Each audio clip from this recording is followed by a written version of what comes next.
Hai semuanya, Assalamualaikum warahmatullahi wabarakatuh. Apa kabar teman-teman di hari ini? Semoga semuanya sehat ya. Alhamdulillah aku juga sehat dan bisa menyapa teman-teman kembali di kegiatanku hari ini. Jadi hari ini seperti biasa sambil aku berkegiatan nanti aku mau sharing tentang hidup minimalis, terutama ini bagian keuangan yang akan aku bahas. Nah tapi sebelumnya ini aku ada kegiatan sedikit ya teman-teman.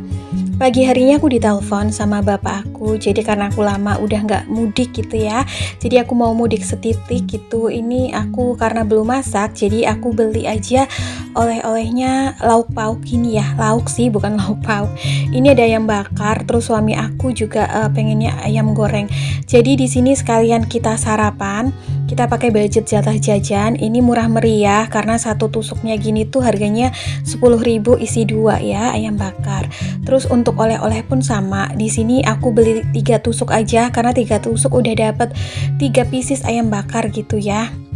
Karena satu tusuk tuh isinya 2. Nah, berhubung karena aku belum masak, buru-buru, jadi kita juga sarapannya di sini. Aku berdua sama suami aku sarapan di sini tuh habisnya sekitar 30 ribuan berapa gitu. Nggak nyampe 40 ribu dan menunya lengkap seperti ini. Jadi satu porsi ada urap, ada ayam bakar isi 2, sambal, terus ada es teh juga. Jadi aku tuh mudiknya nggak terlalu jauh ya teman-teman, karena tempat tinggalku sama orang tuaku itu masih satu kota, cuma beda kecamatan aja, satu kabupaten ya. Sama mertuaku juga masih satu kabupaten, cuma beda kecamatan aja. Dan ini kita udah sampai di tempat orang tuaku. Terus aku mau salin sekalian ini apa yang aku bawa. Jadi tadi tuh ada ayam bakar sama gorengan ya. Jadi si gorengannya buat cemilan aja sih sambil ngobrol-ngobrol. Nah ini tuh rumah orang tuaku ya teman-teman, masih di daerah pedesaan gitu, di salah satu kecamatan, masih satu kabupaten juga sih, masih di Kabupaten Purbalingga. Biasanya aku suka masak sendiri gitu ya untuk oleh-oleh, tapi berhubung ini tuh tadi kayak pas bapak telepon itu aku lagi habis nyuci baju gitu, jadi kayak rada buru-buru juga, akhirnya aku nggak sempat masak. Terus ini si gorengannya juga sama ya, aku taruh di dalam piring biar untuk cemilan siapa aja boleh ambil gitu. Ini gorengannya tadi beli di pinggir jalan depan Alfa gitu, tempat gorengan langganan. Oh ya biasanya ini aku pakai budget dana berbagi gitu ya untuk bawa oleh-oleh entah itu ke tempat orang tua maupun mertua gitu. Nah singkat aja di tempat orang tua untuk ngobrol-ngobrolnya nggak aku videoin. Terus ini keesokan paginya aku udah sampai di rumah dan aku punya kerjaan setrikaan yang lumayan banyak. Jadi kayak semingguan itu aku nggak nyetrika, jadinya hari ini mau aku gercepin. Nanti sembari aku nyetrika aku mau sharing-sharing tentang hidup minimalis, terutama tema keuangan ya teman-teman, biar teman-teman juga nggak bosen nih ngeliatin aku nyetrika. Jadi aku sambil sharing-sharing. Jadi tema yang akan aku bahas kali ini adalah untuk pendapatan kecil, lakukan 4 cara ini agar kamu tidak masuk dalam jebakan keuangan. Seperti kita ketahui ya teman-teman, era digital seperti sekarang dengan fasilitas modern yang tersedia, malah kadang-kadang tuh suka bikin kayak kita terjebak pada kondisi keuangan yang kita tidak inginkan. Nah, kira-kira ada nggak sih upaya-upaya yang bisa kita lakukan supaya kita tidak terjebak pada kondisi keuangan atau problem keuangan di masa zaman sekarang? Aku ada 4 cara yang bisa kita upayakan agar kita selamat dari jebakan keuangan. Dari yang pertama yaitu normalisasi hidup sederhana. Hidup sederhana bukanlah hidup yang malu-maluin dan bikin kita jadi gengsi untuk menjalaninya. Hidup sederhana bukanlah gaya hidup yang tertinggal dari segala macam bentuk gaya hidup yang terupgrade oleh modernisasi. Melainkan hidup sederhana adalah hidup secukupnya. Hidup sederhana adalah hidup yang cukup, di mana kamu menerapkan gaya hidup sesuai dengan kemampuan dan hidup yang berimbang. Hidup sederhana adalah hidup yang berimbang antara pendapatan yang kamu miliki dengan semua pengeluaran yang kamu miliki juga. Hidup sederhana adalah hidup di mana kamu bisa mengelola keinginanmu dengan baik, agar prioritas hidupmu jadi lebih diutamakan daripada keinginan-keinginanmu. Hidup sederhana itu cukup. Hidup sederhana itu tidak kekurangan. Dan dengan hidup sederhana, kamu tidak membebani dirimu pada perihal-perihal hidup yang lebih berat. Jadi kita tidak perlu malu ya untuk menerapkan gaya hidup sederhana ini. Bahkan orang-orang yang dengan finansialnya bagus atau finansialnya tinggi aja kadang-kadang malah lebih memilih hidup sederhana karena mereka tidak mau termakan gaya hidup. Upaya yang kedua agar kita tidak terjebak pada jebakan keuangan adalah kendalikan cara berbelanjamu pada sistem cash dan carry atau ada barang ada uang. Artinya, dalam setiap transaksi perbelanjaan yang kamu lakukan, kamu juga harus menyediakan dana tunai di dalamnya. Jangan sampai dalam transaksi perbelanjaanmu ada uang dari pihak ketiga atau pihak lain seperti lembaga penyedia kredit maupun lembaga penyedia keuangan baik kartu kredit maupun paylater. Keadaan ini secara tidak langsung akan mengembalikan posisi transaksi perbelanjaanmu sesuai dengan keuangan yang kamu miliki saat itu. Jangan sampai mudahnya fasilitas teknologi yang di dalamnya juga termasuk maraknya lembaga jasa penyedia pinjaman atau lembaga penyedia jasa keuangan ini membuat kamu lengah dan terjebak pada masalah keuangan yang menjeratmu karena kamu tidak bisa mengendalikan diri terhadap setiap keinginan kamu. Sebagai contoh, karena FOMO, seseorang terpaksa membeli HP iPhone dengan harga yang tinggi secara kredit, karena saat itu dananya belum cukup untuk membelinya. Padahal sebenarnya dia masih memiliki HP Android mungkin yang bisa digunakan.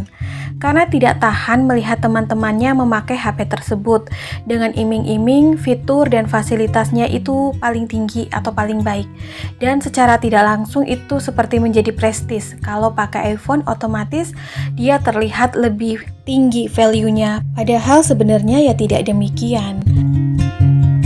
Contoh lain, misalnya seseorang dengan entengnya pakai paylater untuk melakukan pembayaran barang-barang dekorasi rumah tangga yang kekinian. Karena orang tersebut tergoda oleh iklan yang disuguhkan oleh para influencer yang diikutinya di media sosial. Kalau dipikir-pikir, sebenarnya barang-barang tersebut sifatnya itu tidak urgent apalagi insidental. Namun, kita terpaksa harus membelinya karena termakan tren gaya hidup yang menyebabkan kita terjebak pada problem atau masalah keuangan. Sebenarnya sah-sah aja untuk membeli barang-barang tersebut selama keuangan kita memang mampu mencukupi untuk membelinya. Namun, seringkali yang jadi masalah ketika pendapatan kita hanya cukup untuk memenuhi kebutuhan pokok kita, namun kita memaksa untuk membeli gaya hidup tersebut demi menunjang penampilan maupun prestis kita dan validasi kita di mata orang lain. Upaya yang ketiga yang bisa kita lakukan agar kita selamat dari jebakan keuangan di zaman modern seperti sekarang ini adalah disiplinkan diri untuk merawat apa yang sudah ada. Kita perlu tahu cara mensyukuri rezeki yang paling tinggi adalah dengan merawat apa yang sudah kita miliki saat ini atau apa yang sudah Allah berikan saat ini kepada kita.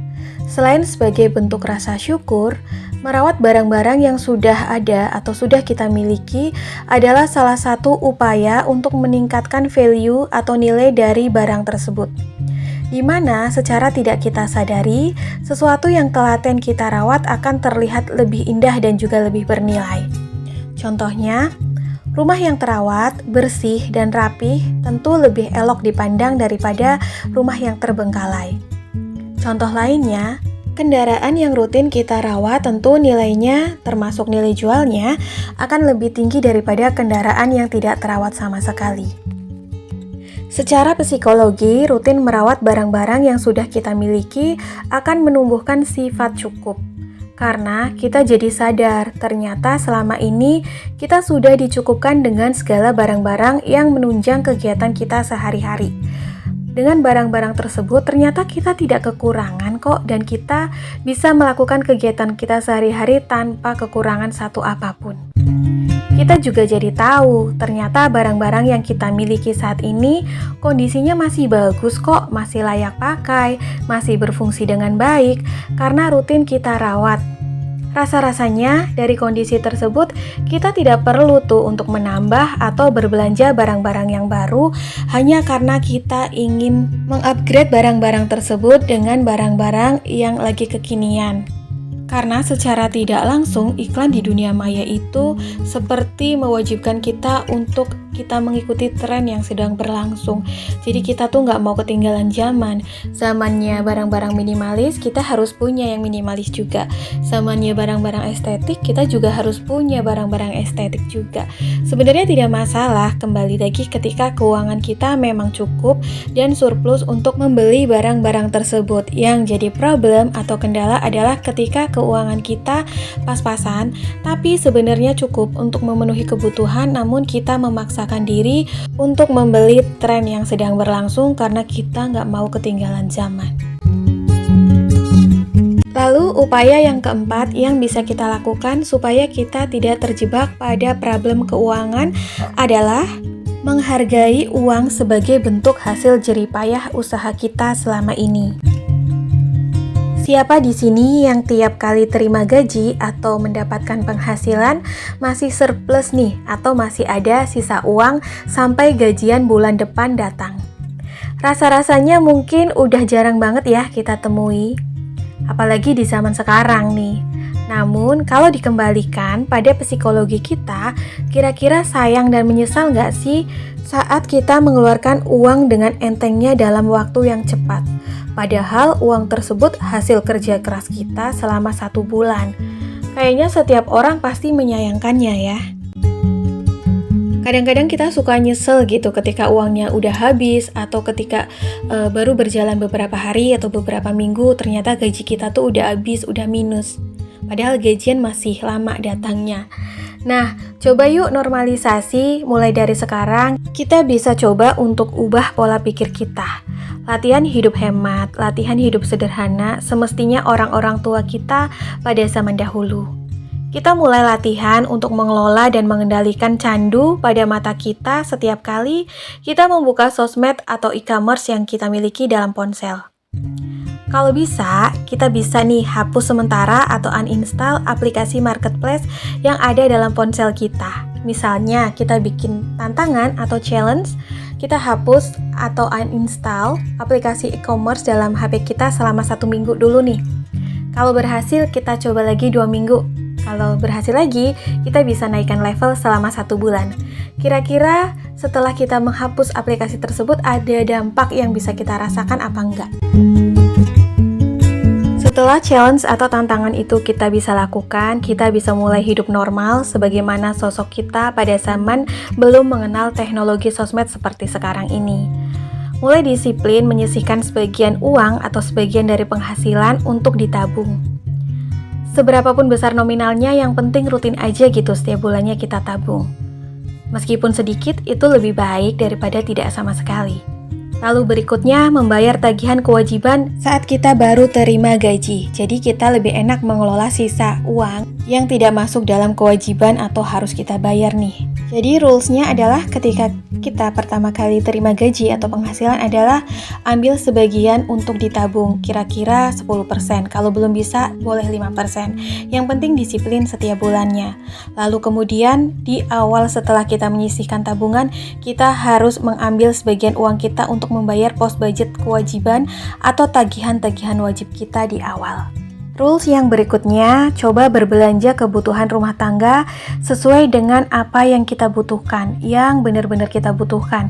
Contohnya, untuk kehidupan kita sehari-hari, untuk kebutuhan makan, untuk kebutuhan kebersihan, lalu juga misalnya nih, untuk pegangan acara-acara sosial seperti kondangan, jenguk tetangga yang sakit, dan lain-lain.